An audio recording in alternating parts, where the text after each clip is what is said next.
할렐루야, 만나서 반갑습니다. 우리 옆 사람과 함께 인사 나누겠습니다. 잘 오셨습니다. 한 주간 평안하셨습니까? 네, 사랑합니다. 오늘도 동일한 하나님의 크신 위로와 우리 평강이 여러분에게 임하시기를 주님의 이름으로 축복합니다. 자기를 낮추는 사람이라는 제목으로 함께 은혜를 나누도록 하겠습니다. 우리도 그렇겠지만 예수님 시대에 예수님의 제자와 또 메시아를 대망하였던 수많은 유대인들이 어떤 생각을 하고 살았느냐를 생각해 보면 과연 나는 천국에서 어떤 상급을 받겠느냐, 누가 더 높은 자가 되겠느냐라고 하는 생각으로 가득 찼던 것 같습니다. 내가 이만큼 했기 때문에 나는 누구보다도 앞서서 헌신적이었고 봉사정신이 투철했고 착한 말을 많이 했고 아주 윤리적인 행동들을 많이 했기 때문에 그런 생각들이 들었던 것 같아요. 내가 한 만큼 보상받으리라라고 하는 생각. 우리가 끊임없이 하나님의 말씀은 은혜이고 우리에게 주어진 축복이 하나님의 은혜라라는 말씀을 나누지만 그런 생각에서 벗어나기가 너무나 힘들어요. 내 조건에 상관없이, 내 자격에 상관없이 하나님께서 우리를 은혜 가운데에 주님의 백성으로 삼아주셨다라고 하는 것, 영원한 하나님 나라의 거룩한 신부로 삼아주셨다라고 하는 생각들을 자꾸만 잊어버리고 살아가는 것 같아요. 우리의 자격으로 말하면요, 사실 조건이 아무것도 남아있는 게 없어요. 우리는 죄인이었고 우리는 사망의 음침한 골짜기를 헤매며 다녀야 될 영원한 그 하나님의 심판 속에서 살아야 될 죄인이었습니다. 그러나 주님께서 우리를 주님의 자녀 삼아 주셔서 구원하여 주셨다라고 하는 사실, 우리는 그 은혜 붙잡고 오늘도 이 하루를 살아가는 것입니다. 그리고 주님이 오실 그 날까지 그 은혜 안에 날마다 감사와 찬양을 올리며 살아가는 저와 여러분이 되어야 할 줄로 믿습니다. 우리가 오늘 특별히 어린이 주일로 지킵니다만 어린이 생각하게 되면 동심을 먼저 떠오르게 됩니다. 근데 누구나 뭐 남녀노소 할 것 없이 어른들도 동심을 가질 수 있다라고 생각합니다. 동심이 뭘까요? 철없는 아이의 생각을 동심이라고 이야기할까요? 아니죠. 자연을 봐도, 먹는 것을 봐도, 또 세상에 일어나는 어떤 일들을 보아도 순수한 마음으로 바라보는 것, 그대로를 볼 수 있는 것, 그 마음이 동심 아니겠어요? 그래서 가장 동심이 정말 아름다울 때가 언제인가라는 것을 생각해 보면 뭐 나이를 구별할 수 없겠습니다만 우리가 보통 감수성이 예민할 때가 있어요. 예. 자연의 색깔, 하늘에 떠다니는 구름만 봐도 시가 나오고 노래가 나오는 그런 나이들이 있죠. 예. 그래서 뭐 그 나이를 몇 살이다 표현하지는 않겠습니다만 정말 우리가 아름답게 있는 모습 그대로를 바라볼 수 있는 그 마음, 그 마음이 우리 안에 날마다 있어야 됩니다. 우리가 동심이 자꾸만 사라지는 이유가 모르겠어요? 그 마음을 잃어버리는 것이죠. 예전에 제가 이제 대학교에 입학했었을 때 그 동기 여학생들 중에 한 명이 유독 항상 이 오른손에 뭐가 들려 있었어요. 뭐가 들려 있었냐면 시집 2권이 들려 있었어요. 한 권도 아니고 2권이. 쟤는 참 국어를 잘했나 보다, 시를 좋아하나 보다, 낭만적이네, 참 문해적인 소질이 있나 보다라고 생각을 했었습니다. 그런데 감수성이 예민할 때 정말 떠다니는 구름만 봐도 시가 나올 정도의 그런 마음을 가질 그때였어요, 사실. 그리고 이제 어느 순간에 이제 한 10년, 10여 년 훌쩍 세월이 지나서 이제 오랜만에 어떤 그 동기 모임들 가운데 모임이 있었는데 또 마침 그 학창 시절의 이야기를 하게 된 거예요. 야, 너 항상 시집 2권을 가지고 다녔잖아. 내가? 까맣게 잊어버리고 있더라고요. 자기가 시집 2권을 들고 다녔다는 사실도 잊어버려요. 그렇게 뭔가 감수성이 예민하고 또 하늘에 떠다니는 구름만 봐도 시가 나올 정도로, 노래가 나올 정도로 그렇게 생활했던 그 시절을 다 잊어버리고 살더라고요. 우리가 그렇습니다. 여러 가지 환경을 만날 때마다 그렇게 잊어버리며 살아가요.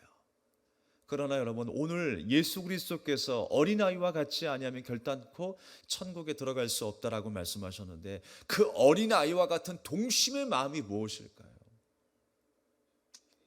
우리가 정말 철없는 아이처럼, 철없는 아이를 생각하면 뭐 순수하다, 점이 없다, 흠이 없다라고 이야기들을 하는데, 예수님께서 지금 제자들에게 말씀하신 그 동심이라고 하는 것은 그런 의미가 아닙니다. 요즘에 뉴스를 봐도요, 그래요. 정말 어른과 같은 마음을 가진, 그래서 범죄도 하고, 그래서 사람들의 마음을 아프게 하는 어린아이들도 있어요. 나이에 상관없이 어떻게 구별지어서 연령별로, 세대별로 말하는 그런 동심이 아니라, 정말 예수님께서 우리에게 요구하신 그 어린아이의 마음이 무엇일까? 오늘 이 시간 다시 한번 생각하며 돌아갈 수 있는 이 시간 될 수 있기를 바라겠습니다. 나이만 어리다고 어린이가 아니죠. 나이가 많다고 어른이 아니죠. 어떤 마음을 품고 살아가느냐가 더 중요한 것입니다. 유대인들에게 있어서 특별히요, 어린이는 어떤 대상이냐면 사실 사람의 숫자에 아직 포함이 안 될 때였어요. 그리고 좀 부정적으로 생각했던 세대가 바로 이 어린이였습니다. 누구에게나 인정받지 못하는 한 사람, 좀 심하게 얘기하면 어떤 한 사람이 재산을 보유하고 있는데, 군사력을 보호하고 있는데, 그 가운데에 아직 쓸모가 없는 한 사람, 그 사람이 바로 어린이였습니다. 또한 여자와 아이는 사람의 계수에도 들지 못했어요. 한마디로 자격이 없고 자랑할 것이 없는 사람이 바로 어린이였습니다. 그런데 성경은 여러분, 어린이와 같은 수많은 사람들을 우리에게 소개하죠. 자격이 없는 사람, 나이를 먹었어도 어른이 되었어도 자격이 없는 사람들이 누구였을까요? 병자들이었고요, 이방인들이었고요, 세리와 장녀들이었어요. 그 사람들이 하나님 앞에 자격이 없는 사람들이었어요. 성전에 들어가 예배할 수 없는 사람들을, 그 절기에, 그 모임에 직접적으로 참여하여 함께 할 수 없었던 그 사람들, 자리를 나누어서 구별되어서 살았던 그 사람들, 그 소외되었던 한 부류의 사람을 우리에게 말씀하고 있죠. 근데 그 당시에 어린이라고 하는 이 신분도 그랬다라는 거예요. 자격이 없어요. 또 자랑할 것이 없어요. 내세울 것이 없었다라고 하는 것입니다. 한마디로 말해서 그 모든 사람들이 어떤 사람들이냐? 다 하나님의 은혜가 필요하다라고 하는 사람들을 우리에게 소개하고 있는 거예요. 연약한 자들, 소외당한 자들, 어린이들, 과부, 장녀, 또 세리들, 도둑질한 사람들, 그 수많은 사람들을 향하여 예수님께서 말씀하고 있는 것입니다. 왜? 하나님의 은혜를 설명하기 위해서 그런 거예요. 그래서 예수님께서는 어린아이 같이 되지 아니하면 결단코 천국에 들어가지 못한다라고 말씀하고 있어요. 그렇다면 여러분, 과연 그렇게 자신을 낮추는 것, 자신을 낮추는 것이 무엇일까요? 그렇게 어린아이처럼 자신을 낮춰야 되고 또 자기를 부인해야 되고 겸손해야 함을 이 어린아이에 빗대어서 말씀하고 있는데, 왜 그렇게 천국에 들어간다라고 표현을 하셨을까요? 19장 말씀에서도 예수님은 낙타가 바늘기로 들어가는 것이 부자가 천국에 들어가는 것보다 쉽다라고 예수님이 말씀하셨어요. 왜 천국을 들어간다라고 말씀하셨을까요? 예수님께서 만나셨던 부자 청년 한 명이 있었죠. 그 부자 청년이 어느 날 어떻게 해야 영생을 얻을 수 있습니까? 라고 예수님께 질문을 했습니다. 그랬을 때 예수님은 뭐라고 말씀하세요? 얻는 것이 아니라 들어가야 한다라고 말씀하세요. 들어가야 한다. 그래서 많은 사람들이 좀 오해하는 것이, 들어가야 한다라고 하니까 천국을 장소적인 개념으로만 생각을 하는 거예요. 우리 죽음 이 너머에 어떤 장소가 있을 것이다 라는 생각을 합니다. 그러나 가장 중요한 하나님 나라의 정의는 무엇입니까? 누가 그 땅을 다스리느냐, 우리의 삶을 누가 다스리느냐, 통치에 있다라는 거예요. 하나님의 나라가 통치에. 여러분, 이곳이 하나님이 다스리는 우리 베델교회가 되길 바랍니다. 여러분의 가정과 여러분의 삶이 하나님의 통치가 있는 귀한 믿음의 나라, 하나님의 나라가 될 수 있기를 주님의 이름으로 축복합니다. 물론 우리 육이 죽고 이제 완전한 하나님의 나라가 임하는 그때가 있을 것입니다. 주님께서 우리를 다스리시고 죄가 없고 근심이 없는 그리스도 예수 안에 참 자유함이 있는 장소와 환경과 상황을 뛰어넘는 그때, 우리는 알지 못하는 그때가 분명히 있을 거예요. 근데 가장 중요한 하나님 나라의 기초는 무엇이냐? 하나님이 나를 다스리고 지배하시는 거예요. 예수 그리스도께서 우리 가운데 임하심으로 우리는 이미 하나님의 나라가 임했다라고 말씀하고 있는 것입니다. 그래서 들어가야 한다라고 하는 말씀을 하실 때에 예수님께서 뭐라고 말씀하시냐면 좁은 문으로 들어가라. 이 말씀을 하시기 위해서 들어가라라고 하는 말씀을 하신 거예요. 마태복음 7장 13절의 말씀, 예수님은 좁은 문으로 들어가라라고 말씀하셨어요. 좁은 문을 말하면 우리가 이런 생각부터 들죠. 아, 고생해야 하는구나. 십자가의 길이 예비되고 있구나. 환난이 있구나. 거기에 좁은 문을 항상 빗대어 생각합니다. 그러면 넓은 문은 무엇이냐? 크고 넓은 문은 무엇이냐? 사람들의 구미에 맞는 문. 하나님의 말씀이 아니라 내 뜻대로 하고 싶은 그 문, 누구에게나 열려있는 문이라고 이야기를 합니다. 그러나 예수 그리스도께서는 우리에게 말씀하셨어요. 그 넓은 문은 무엇이냐? 멸망으로 인도하는 문이다 라고 말씀하고 있어요. 좋은 것을 말하고 행복을 추구하고 예수님이 아니어도 구원받을 수 있다라고 하는 그 범신론적인 생각도 포함되어 있는 거예요. 그러나 예수님은 분명히 우리에게 말씀하십니다. 좁은 문으로 들어가야 한다.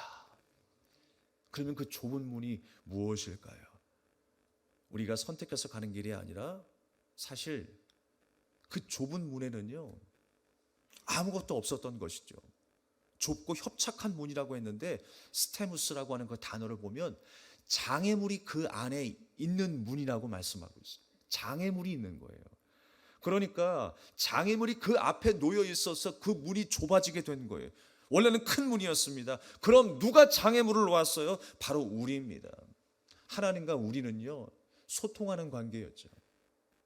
아름다운 하나님의 형상을 받은 아름다운 관계였어요. 아버지와 아들, 신랑과 신부, 나와 너가 하나 된 우리, 그렇게 주님은 우리를 그렇게 창조하셨다고요. 막혀있는 장애물들이 아무것도 없었습니다. 그런데 우리 인류의 죄로 말미암아 하나님과 막혀있게 된 거예요. 그 좁은 문이 되어버렸어요. 그런데 그 막혀있던 모든 죄들을 허무신 이가 있는데 바로 예수 그리스도이십니다. 예수님께서 그 모든 좁은 문에 막혀있는 장애물들을 다 제거하셨어요. 그래서 우리가 가야 할 길은 어떤 길이냐? 그 좁은 문, 그 좁은 문이라는 거예요. 그 길은 어떤 길입니까? 예수님이 계신 곳, 예수님의 십자가의 은혜가 있는 곳, 예수님의 길을 따라 함께 십자가의 길을 걸어가야 될 예수님의 제자들이 통과하는 문, 바로 그것이 좁은 문이라는 거예요. 그러니까 이제부터는 우리가 막연하게 십자가의 길, 고난의 길이 좁은 길이구나, 힘든 길이구나가 아니라 예수님의 은혜가 있는 곳, 예수님의 다스림이 있는 그 길, 바로 그 길이 좁은 길이라고 하는 것입니다. 그래서 우리가 신앙생활할 때도 그래요. 신앙생활의 길은요, 그냥 어느 순간에 반짝 우리가 어떤 교훈을 얻듯이 지식을 얻어서 교훈을 얻어서 신앙생활하는 게 아니죠. 끊임없는 그 예수님의 말씀의 간섭, 묵상, 또 하나님 나라를 향한 간절한 소망과 그 열정이 우리 안에 있어야 할 줄로 믿습니다. 마태복음 23장 13절 말씀에 화 있을진저 외식하는 서기관들과 바리새인들이여, 너희는 천문을 사람들 앞에서 닫고 너희도 들어가지 않고 들어가려 하는 자도 들어가지 못하게 하는도다 라고 했어요. 그렇다면 여러분, 왜 좋은 길을 놔두고 좁은 길, 좁은 문으로 자꾸만 가라고 하실까요? 예루살렘 성전에는요, 은밀한 지성소의 골방으로 들어가기 위해서 통과해야 될 하나의 문이 있었습니다. 그 문을 양의 문이라고 이야기를 해요. 우리가 하나님을 만나기 위해서 반드시 재물을 가지고 통과해야 될 그 문이 하나가 있는데 그것이 양의 문이라고 하는 거예요. 양이 죽으러 들어가는 그 문이에요. 우리가 주 앞에 모두 양인데, 그래서 그 죽음의 문을 통과하게 하시는 데에 우리가 죽어야 했는데 우리 대신 죽으신 분이 누구냐? 바로 예수 그리스도시다. 주님이 우리의 양이 되어주셨다. 그래서 양의 문이라고 하는 것이죠. 그래서 우리 안에 있었던 모든 교만과 죄의 장애물들을 제거하셨어요. 우리는 그 문을 통과해야 한다라는 거예요. 그것을 우리는 좁은 문이라고 이야기를 합니다. 그리스도의 은혜를 입어야 죄가 청산되기 때문에 그렇죠. 지성소로 나가게 되기 위해서는, 하나님과 우리가 만나고 교제하기 위해서는, 하늘의 신령한 복과 은혜를 누리기 위해서는, 그 영생을 누리기 위해서는 그 문을 반드시 통과해야 한다는 거예요. 예수님을 통과하지 않고는 그 생명에 이를 수 없음을 성경은 말씀하고 있는 것입니다. 여러분, 우리가 예수님 때문에 다시 한번 영원한 그 생명을 얻은 주님의 자녀로 살아가게 되었습니다. 그 감격과 그 기쁨이 여러분의 일상 속에서 날마다 경험되어질 수 있기를 주님의 이름으로 축복합니다. 그렇게 우리는 자신을 낮출 수밖에 없어요. 주님이 나를 위해 죽으셨으니까, 우리에게 은혜를 베푸셨으니까. 그 문을 통과하면서 우리의 마음의 자세가 어떤 마음인가 여러분 생각하시길 바랍니다. 내가 했는데요, 내가 상급을 받을 만큼 그렇게 헌신적이었는데요, 내가 잘났는데요, 내 생각이 뚜렷했는데요, 내 것을 내세우지 않고 오로지 주님의 그 도우심, 주님의 부르심이 있었기에 내가 하나님의 자녀가 되었음을 감사하며 겸손하게 살아가는 것, 바로 그것이 그 좁은 문을 통과하는 사람들의 마음인 줄로 믿습니다. 오늘도 우리가 예배를 드리면서 좁은 문을 통과하는 마음으로 예배를 드려야 돼요. 우리 믿음의 형제 자매들과 함께 교제하면서도 우리가 항상 좁은 문을 통과하고 있구나라고 하는 생각으로 교제하셔야 돼요. 그러면 교만할 수가 없잖아요. 왜? 주님 때문에 그 문을 통과했으니까 감사하는 거예요. 사랑하는 거예요. 우리가 하나님을 사랑하는데 내가 내 이웃을 내 몸과 같이 사랑하지 못한다는 것 자체가 어불성설입니다. 사실 여러분, 성경은 무엇에 집중하고 있냐면 하나님을 사랑하는 것에 집중하고 있어요. 말씀에 순종하는 것에 집중하고 있어요. 그런데 그러다 보면 사실 사람을 사랑하고 용서하고 받아들이는 문제는 아무것도 아니라는 거예요.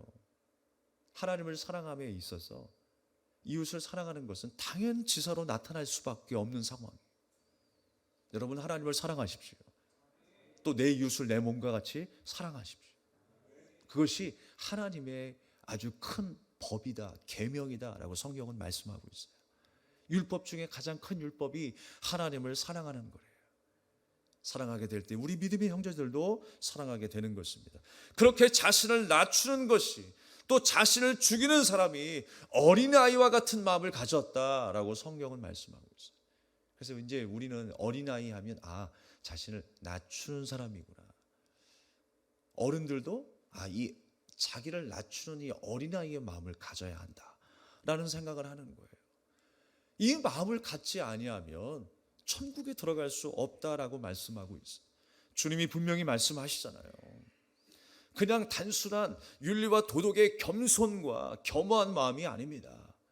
완전히 자기가 부인되는 마음이라고 하는 것입니다. 이 말씀을 듣는 유대인들은요, 나름대로 그렇습니다. 자랑할 것이 너무 많았어요. 바리새인들과 사두개인들, 그리고 메시아를 대망했던 수많은 유대인들이 자랑할 것이 너무나 많았습니다. 왜냐하면 수년 동안에 그들은 절기를 지키면서 수백, 수천, 수만 마리의 양을 잡아왔거든요. 하나님 앞에 내가 이만큼 드렸거든요. 내가 이러한 절기 속에서 내가 예루살렘을 올라가도 내가 몇 번이나 올라갔겠는가? 자기의 공로와 자기의 어떤 수고를 생각했던 것입니다. 하나님을 사랑하는 마음, 그 사랑하는 마음으로 자기를 낮추었던 그 마음들은 온데간데 찾아볼 수가 없었어요. 그래서 예수님이 그들 앞에서 그렇게 말씀하시는 거예요. 어린아이와 같지 아니하면, 어린아이와 같지 아니하면, 자신을 낮추지 아니하면 결단코 천국에 들어갈 수가 없다. 왜 이렇게 예수님께서 강조하며 말씀하셨어요? 여러분, 이 말씀뿐만이 아니라, 오늘 본문의 말씀뿐만이 아니라 성경 전체를 관통하는 말씀이 이 말씀 아니겠어요? 제가 설교하면서 예수 그리스도라고 하는 이름을 한 번도 언급하지 않은 적이 없어요. 예수님의 십자가를 한 번도 언급하지 않을 수가 없어요. 주님은 우리에게 한 줄기의 말씀으로 계속 말씀하고 있는 거예요. 다른 시대에 다른 환경, 다른 사건을 통해서 우리에게 말씀하시지만 우리가 가야 할 길이 어떤 길이냐? 낮음의 길이고 십자가의 길이고 겸손의 길이고 자기를 부인하는 길이고, 여러분 이 진리는 변할 수가 없는 거예요. 우리가 하나님의 자녀이고 우리가 하나님을 예배하는 예배자로서 우리가 어떻게 서야 하는가? 바로 그 낮은 자리에서 높이 계신 전능하신 하나님을 볼 수 있는 그 믿음, 그 믿음으로 살아가는 것이 바로 신앙생활이라는 거예요. 우리의 자리가 어딘가를 날마다 견지하는 거예요. 그게 신앙생활이에요. 내가 오늘도 뭘 했고 이번 절기 때는 우리가 얼만큼 어떤 일들을 훌륭하게 이루어내었고, 우리가 선교 사업을 하는데 몇 프로의 어떤 목적을 달성했고, 그런 열정과 그런 모든 데이터가 너무너무나 중요한 요소이긴 합니다만 본질적인 문제는 아니라는 거예요. 우리에게 있어서 신앙의 본질은 무엇이냐? 하나님의 크심을 알고 나의 작음을 날마다 알아가는 것, 그것이 바로 신앙생활이에요. 그게 바로 어린아이의 마음이라고 하는 것입니다. 우리가 보면 어린아이들이 일방적인 주장을 하거나 억지를 부리고 또 성숙하지 못한 행동을 할 때가 있죠. 그래서 나중엔 부모님들이 어떤 일들 버려놨을 때에 다 수습을 해갑니다. 그것이 이제 어린이들의 그 모습이죠.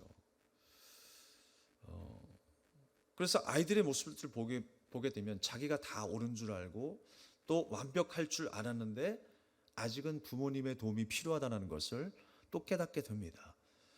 하나님도 그래요. 나의 연약함을 누구보다 잘 알고 계세요. 또 내 옆에서 여전히 하나님은 기다리고 계시는 하나님이세요. 순종의 자리로 올 때까지 기다리세요. 그리고 오히려 주님은 그런 부족한 나를 사랑하신다라고 말씀하십니다. 주의 의의 옷을 입게 하셔서 주의 자녀로 행동하게 하시고 하늘의 소망을 갖고 살아가게 하시는 바로 하나님의 뜻, 그것이 바로 우리를 향하신 하나님의 마음입니다. 성숙한 자녀로 자라가기를 주님은 간절히 기다리고 계시는 거예요. 우리가 교회 안에서도 마찬가지입니다. 저는 너무나 감사한 것이 우리 베델교회 우리 어르신들, 우리 자녀들 할 것 없이 참 순수한 마음을 가졌다고 생각을 해요. 가끔씩 이제 강사 목사님들이나 또 동료 목사님들의 이야기를 들어보면 우리 베델교회 성도님들을 만나서 잠깐 이야기하는데도 순수함이 느껴집니다 라는 말씀들을 자주 하세요. 순수함이 느껴집니다. 그리고 서로를 배려하는 그 마음들, 어린아이 할 것 없이 그 어떤 직분에 상관없이 나이에 상관없이 서로가 낮아지려고 하는 그 마음, 그 모습이 보여서 너무나 좋습니다 라고 하는 그 이야기를 들은 적이 있었습니다. 사랑하는 여러분, 우리가 교회 안에서나 교회 밖에서나 어른이 되려고 하지 말고 우리가 어린아이가 되려고 한다면 정말 아름다운 공동체를 이룰 수 있게 되는 것이고 아름다운 가정과 사회를 이루게 될 줄로 믿습니다. 문제는 뭐냐면 서로 어른이 되려고 하는 게 문제예요. 서로 선생이 되려고 하는 게 문제지. 정치판이나 또 교회, 또 우리가 살아가는 이웃과의 관계에서도 서로가 높아지려고 하면 낮아질 수밖에 없어요. 천국에서는 낮아지려고 하는 자가 높아진대요. 주님의 뜻을 받들어 우리가 어디에 있든지 어린아이가 될 수 있기를 주님의 이름으로 축복합니다. 나아가서 6절 말씀에 보면 작은 자는 어린아이를 넘어서 모든 연약한 자들을 말씀하고 있다라고 하였습니다. 그들을 영접하지 않고 거절하며 무시하는 완고한 행위, 그들을 대접하기보다 자기가 대접을 받으려고 하는 것, 곧 자기가 높아져서 하나님을 외면하고 대적하는 행위, 그것이 뭐라고 해요? 실족해 만드는 행위라고 말씀하고 있어요. 그렇게 만들면 어떻게 된다는 거예요? 연자맷돌을 이야기하시면서 그 죄가 얼마나 큰 것인가를 말씀하고 있어요. 아예 연자맷돌을 메고 강물에 빠져 죽는 것이 낫다라고 말씀하고 있습니다. 그것이 뭐냐면 다시 말씀드리는 거예요.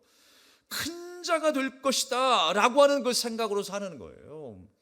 나는 낮출 기미가 보이지 않습니다. 내가 높아져서 오히려 나중에는 하나님을 외면하고 대적하는 행위까지 하는 그 사람들을 주님은 말씀하고 있습니다. 그러니까 우리가 단순히 아이의 마음을 상처 입게 했다, 그런 의미가 아니에요. 어느 한순간에 우리 성도들이 만나서 이야기하다가 또 상처 깊은 말들이 생겼어요. 그 관계가 어느 순간에 깨져버리게 되었어요. 그런 실족을 말하는 게 아니에요. 아주 궁극적이고 본질적인 그 실족의 상황들을 말씀하고 있는 거예요. 어린아이와 같이 안아서 그 마음을 품지 않아서 내가 교만하여져서 결국에는 하나님 위에 내가 있고 내가 절대자가 되어서 내가 왕이 되어 살아가는 그 교만한 삶, 하나님을 떠나 하나님의 말씀에 불순종하는 그 삶을 주님께서 비유해서 말씀하고 있는 거예요. 그렇게 실족해 만드는 자, 자기가 어른이 되고자, 자기가 높은 곳에 선 자가 되고자 하는 사람들이 그 연약한 자들에게 실족함을 준다라는 거예요. 그런데 하나님께서 뭐라고 말씀하시는 거예요? 연자맷돌을 메고 강물에 빠져 죽는다라고 말씀하세요. 사망에 이르고 멸망당하게 될 것이다라는 것을 말씀하고 있는 것입니다.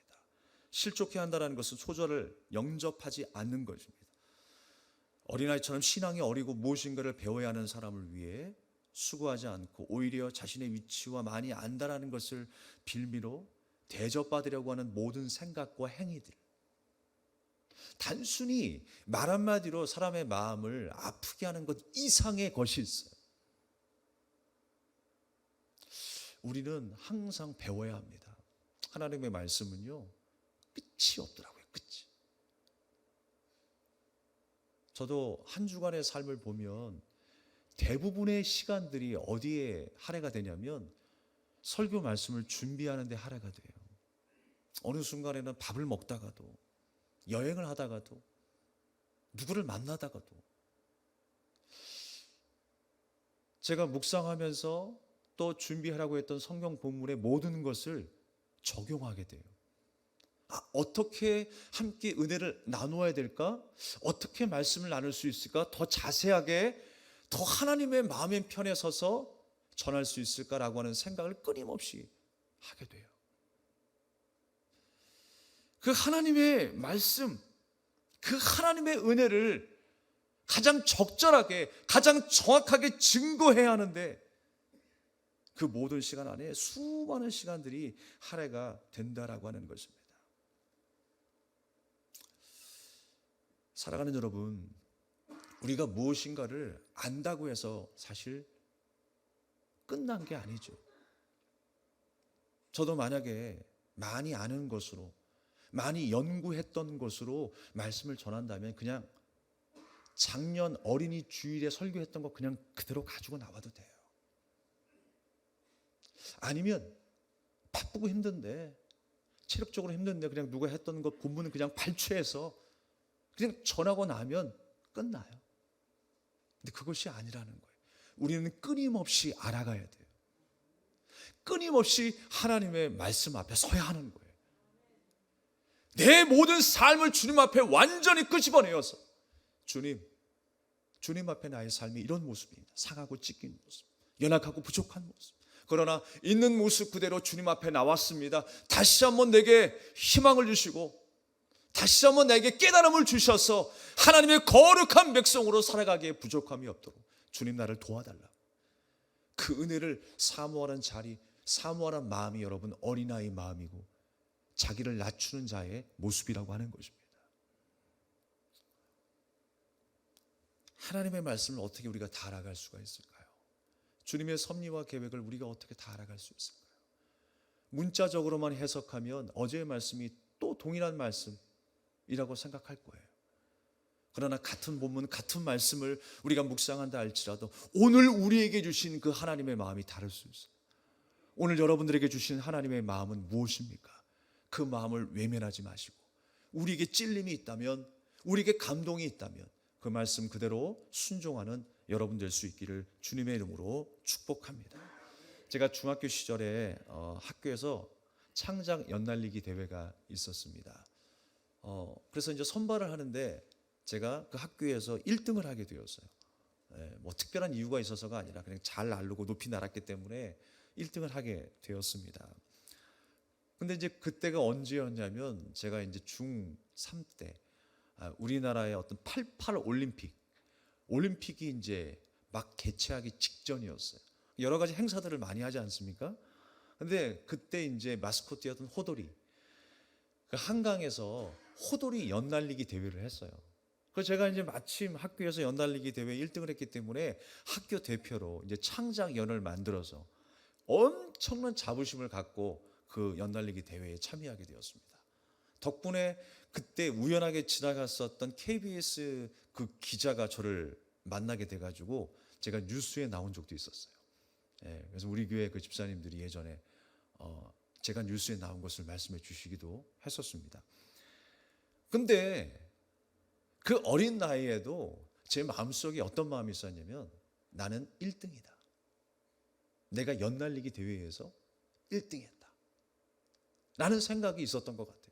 그래서 내가 한강에 가도 다른 사람들을 만나도 어느 정도 내가 입상할 수 있지 않을까라는 생각을 했던 것 같아요.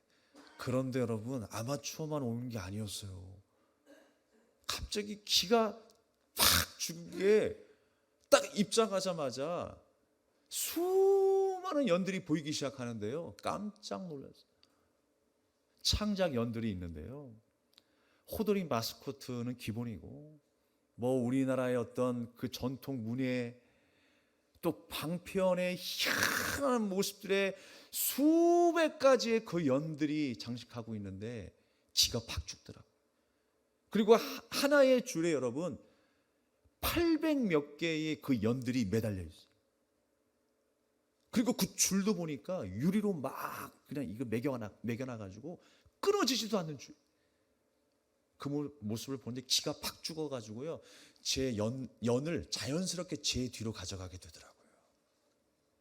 난 정말 자랑했었는데 밤새서 갔거든요. 밤새서 그 연을 만들었거든요. 그래서 이제 연을 날릴 시간이 되었는데 이상하게 막상 연을 날리려고 하니까 바람이 얼마나 센지요. 갑자기 중심이 잘 안 잡혀가지고 연이 10m도 올라가지 못하고 가다가 꼬꾸락칩니다. 아예 박살이 나버렸어요. 박살.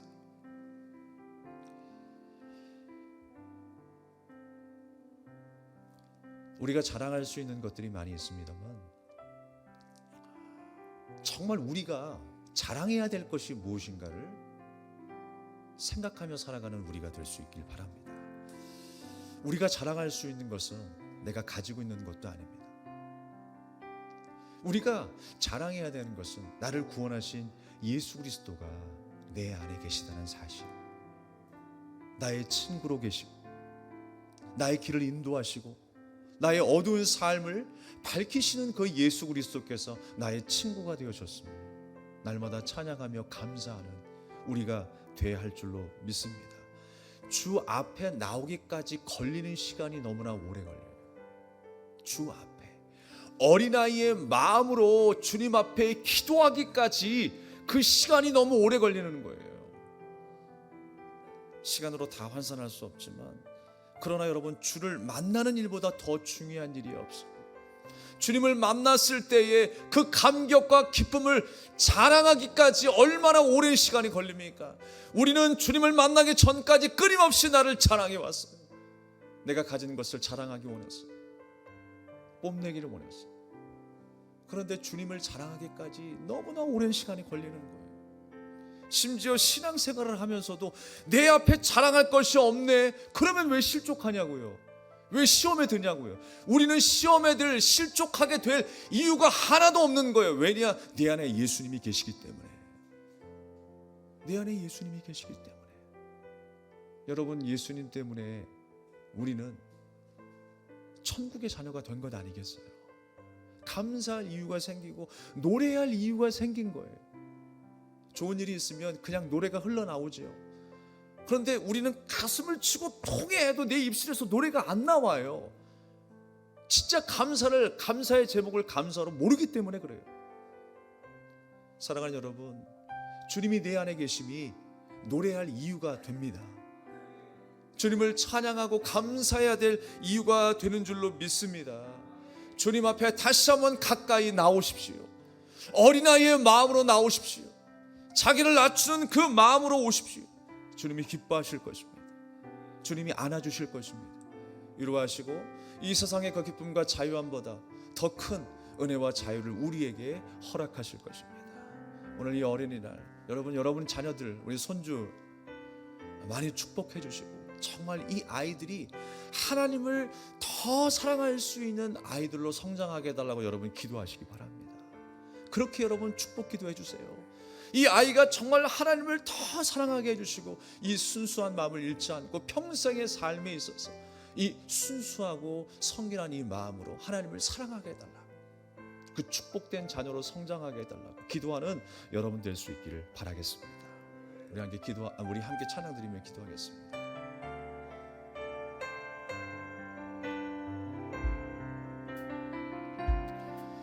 날이 저물어 갈 때, 빈들에서 걸을 때, 그때가 하나님의 때, 내 힘으로 안 될 때, 빈손으로 걸을 때, 내가 고백해 여호와 이래. 주가 일하시네, 주가 일하시네, 주께 아끼지 않는 자에게 주가 일하시네, 주가 일하시네, 신뢰하며 걷는 자에게.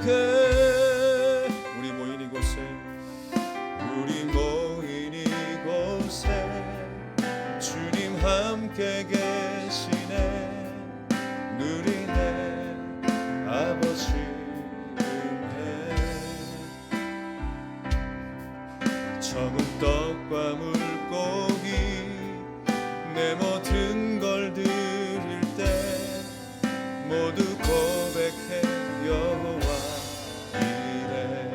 주가 일하시네, 주가 일하시네, 주가 일하시네, 주께 아끼지 않는 자에게 주가 일하시네, 주가 일하시네, 신뢰하며 걷는 자에게 주가 일하시네, 주가 일하시네, 주가 일하시네, 주께 아끼지 않는 자에게 주가 일하시네, 주가 일하시네, 신뢰하며 걷는 자에게 신뢰하며 걷는 자, 신뢰하며 걷는 자에게, 신뢰하며 걷는 자에게, 신뢰하며 걷는 자에게. 여러분 주신 말씀을 기억하면서 우리가 기도하기를 원하는데요, 우리가 함께 찬양했던 가사의 내용처럼 적은 떡과 물고기, 그 모든 것들을 드린 이가 누구예요? 바로 어린아이였어요. 어린아이를 대동해서 예수님께서 기적을 행하셨던 그 이유가 있습니다. 그 어린아이의 심정으로 우리가 예수님 앞에 나와야 한다는 것을 우리에게 말씀하고 있는 거예요.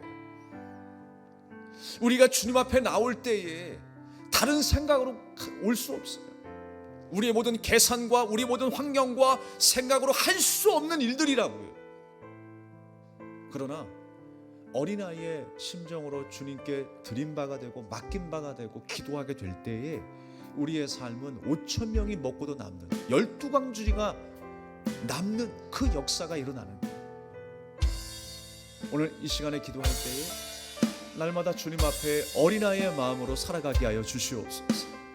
자기를 낮추는 자가 되게 하시고 믿음으로 하나님의 말씀에 귀 기울여 살아가는 주님의 자녀가 되게 달라고 우리 간절한 마음으로 함께 기도하겠습니다. 아버지 하나님, 은혜를 감사합니다.